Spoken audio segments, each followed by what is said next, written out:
আপনার ফেরেনপসিস অর্কিডের পাতা হলুদ হয়ে গেছে? ভয় পাবেন না, সবসময় কিন্তু এটা রোগ নয়। আজ আমরা দেখাবো অর্কিড গাছের একটি ছোট্ট অপারেশন। প্রথমেই দরকার একটি ধারালো কাঁচি বা ছুরি। ব্যবহার করার আগে অবশ্যই স্যানিটাইজ করে নেবেন। এবার দেখুন এই পাতাটি। অনেকে ভাববেন এটা ছত্রাকের আক্রমণ, কিন্তু ভালো করে দেখুন পাতাটি সম্পূর্ণটাই একই রকমের হলুদ। যদি ছত্রাক হতো তাহলে পাতায় কালো দাগ দেখা যেত। এখানে পাতাটি বয়সের কারণে হলুদ হয়েছে। গাছের গোড়া থেকে নতুন শিকড় বেরোতে শুরু করেছে, তাই পুরনো পাতাটি আর পুষ্টি পাচ্ছে না।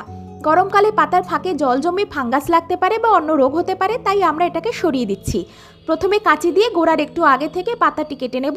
এরপর বাকি অংশটি ছুরি দিয়ে মাঝখান বরাবর কেটে গাছটি থেকে একেবারেই আলাদা করে নেব। কেটে দেওয়ার পরে গোড়াটি পরিষ্কার করে হাইড্রোজেন পারক্সাইড বা ছত্রাকনাশক লাগিয়ে দেব, যাতে কোনো ইনফেকশন না হয়। এই ছোট্ট যত্নই আপনার অর্কিডকে আবার সুস্থ ও সবল করে তুলবে। ধন্যবাদ।